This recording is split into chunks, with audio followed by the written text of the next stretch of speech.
truly believe when you're teaching somebody, words do matter.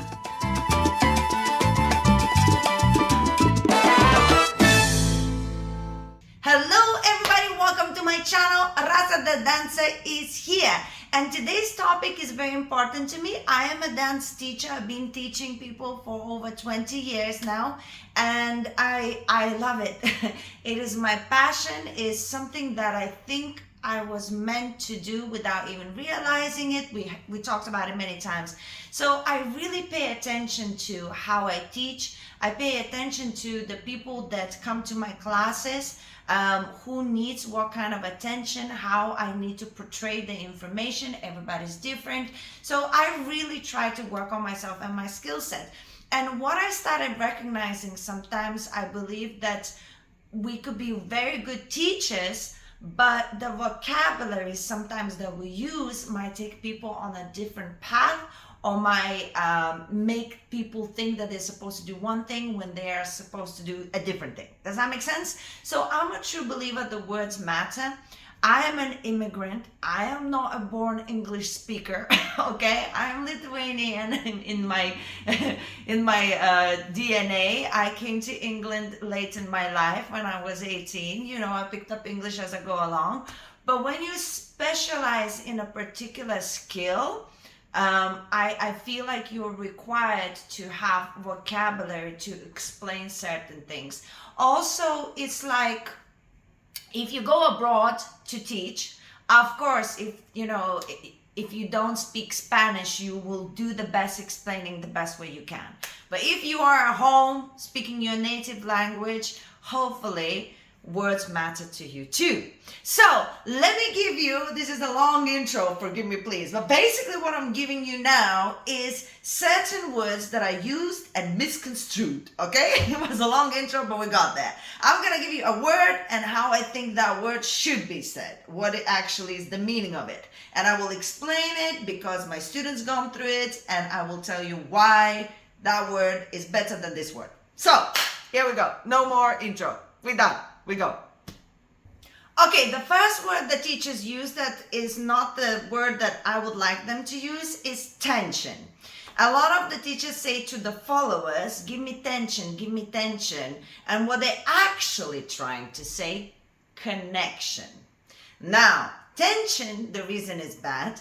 You get a lot of women actually tensing their arms, tensing their body, and they become hard as a rock, extremely difficult to lead.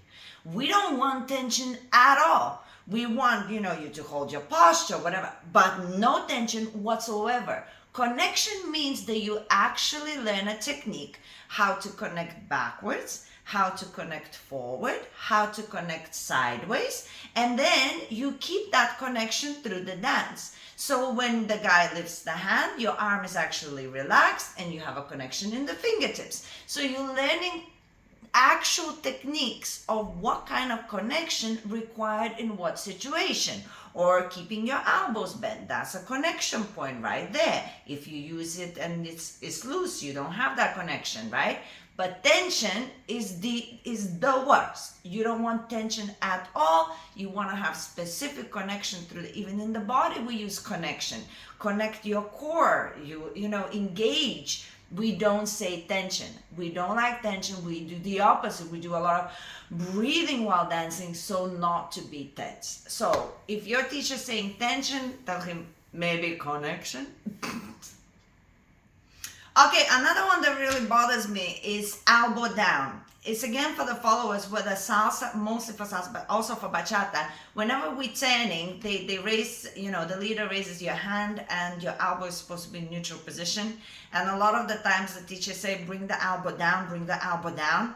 I don't want you to bring anything down. I want you to learn a technique where you connect with your partner in a specific position where when he raises your arm, it's exactly where it's supposed to be. The leader is supposed to raise your hand and he raises it where it's supposed to be. If you're pushing your elbow down, you end up dragging his arm down and you end up being, again, heavy. You want to be light. Of course, you want to focus not to raise your elbows. So if you're dancing like this, maybe, yeah, okay, it's good to remind yourself to put the elbows down, but it's still not good enough. Because even if they down, unless you relax and allow the leader to use the height of your arms, it means nothing that you brought the elbows down. You're gonna be still strange in your turns, and it's still gonna be heavy. So we need to learn how to allow the technique to be used differently and to actually relax. Keep the connection in the fingertips and relax the elbows. Relax the elbows. Do not push them down. Do not take them down. Just relax the elbows. That's it. And then the leader is supposed to decide the future of the arms. This one is for the leaders. A lot of the times you hear lead with your arms, and that bothers me again, because we don't actually lead with our arms, we lead with our body. The arms are attachment to the body. Of course, we move the arms and so on and so forth. Yes, but a lot of the times this is how you end up being the one that throws the woman all around, and they feel like they're being pushed and pulled because there's too much leading in the arms and there's not enough of energy in the body.